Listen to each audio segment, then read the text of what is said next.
Hello everyone, কেমন আছো সবাই? আশা করি সবাই ভালো আছে, সুস্থ আছে। আমি অনেক ভালো আছি।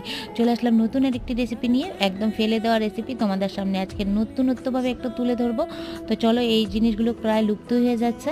তোমরা কি লায়ের খোসা কেউ ফেলে দিয়ে থাকো? এখন থেকে একদমই ফেলে দেবে না। এটা দিয়ে দারুণ একটা তরকারি রান্না হয়ে যায়। তো দেখো, এর মধ্যে আমি দিয়ে দিলাম কালো জিরে ফোড়ন তেলে, আর একটা দিয়ে দিচ্ছি শুকনো লঙ্কা। তারপর দিয়ে দেবো কেটে রাখা কিছু পেঁয়াজ, কাঁচা লঙ্কা।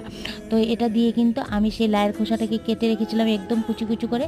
তার সাথে একটু মিষ্টি কুমড়া আর পেঁয়াজ কলি অ্যাড করছি। তোমরা চাইলে শুধু খোসাটা বেগুন দিয়েও ভাজা করতে পারো, পেঁয়াজ টিয়াজ দিয়ে। তো চলো, এর মধ্যে নুন আর হলুদ দিয়ে দিলাম। খুব বেশি তামঝাম করতে হয় না, একদম খুব কম সময়ে কিন্তু ঠাকুমা দিদার হাতের একদম লায়ের খোসা ভাজা সেই পুরনো কালের কথা মনে পড়ে যাবে।